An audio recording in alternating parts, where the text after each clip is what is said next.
Vítajte v platovom nástroji, kde si môžete porovnať mzdy vašich zamestnancov s aktuálnymi dátami z trhu práce. V platovom nástroji sú k dispozícii dve služby: mzdy od zamestnancov a inzerované mzdy. V tomto videu vám predstavíme ich metodiku a vysvetlíme, ako spracúvame vstupné dáta, ktoré nájdete v reportoch v platovom nástroji. Začneme so službou mzdy od zamestnancov. Platy.sk zbierajú dáta o mzdách od zamestnancov, ktorí si prostredníctvom platového dotazníka anonymne porovnávajú svoj plat s ľuďmi, ktorí pracujú na rovnakej pozícii. Na úvod sa pozrime na formulár pre porovnanie mzdy, ktorý respondenti vyplňajú. Formulár je dostupný na stránke platy.sk. Zamestnanci v ňom majú možnosť uviesť nielen výšku základnej zložky mzdy, ale aj informácie o príplatkoch, províziách alebo odmenách, ktoré dostávajú. Toto rozdelenie umožňuje v mzdovom reporte zobraziť základnú, respektíve celkovú mzdu. V ďalších krokoch formulára ľudia vyplňajú údaje o mieste výkonu práce, dosiahnutom vzdelaní a odvetví. Doplniť môžu tiež svoj vek, veľkosť firmy alebo uviesť benefity, ktoré im ich súčasný zamestnávateľ ponúka. Potom respondent dotazník odošle a dostane svoje porovnanie platu. Údaje, ktoré takto zozbierame, následne analyzujeme a očisťujeme o duplicitné a extrémne hodnoty. Pri extrémoch kontrolujeme, či sa mzda nachádza v určenom intervale pre daný región. Tento interval sa v čase mení podľa vývoja aktuálnych miest.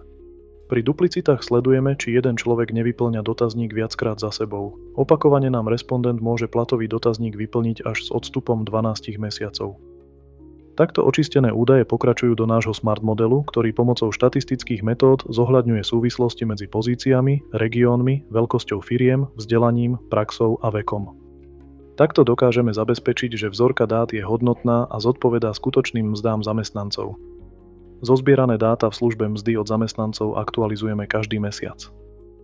Výstupy sú pre klientov k dispozícii v podobe mzdového reportu, ktorý obsahuje viacero pohľadov na spracované údaje. Súčasťou každého reportu je aj transparentná informácia o veľkosti vzorky, z ktorej bol report vypočítaný.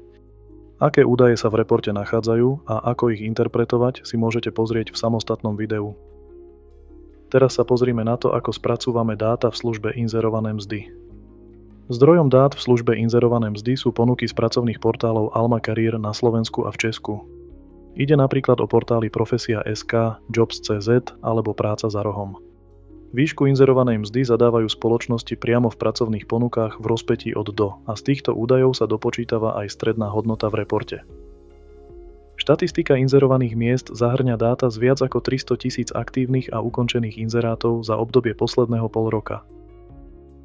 Aby sme zabezpečili vysokú kvalitu dát, robíme opatrenia, aby sa niektoré inzeráty nezapočítavali opakovane. Preto do štatistík vstupujú len pracovné ponuky na trvalý pracovný pomer, nezahŕňame brigády, ponuky personálnych agentúr ani ponuky práce do zahraničia alebo pre živnostníkov.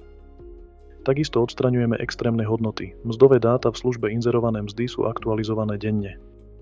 Súčasťou výsledného reportu je okrem rozptylu inzerovanej mzdy aj podrobný pohľad na mzdu podľa percentilov, regiónov, veľkosti firmy, vhodnosti pre absolventov a požadovaných jazykových znalostí. Takisto si viete pozrieť aj prehľad aktuálne zverejnených ponúk na pracovných portáloch. Ako vytvoriť a čítať reporty v službách mzdy od zamestnancov a inzerované mzdy v platovom nástroji si môžete pozrieť v ďalších videách.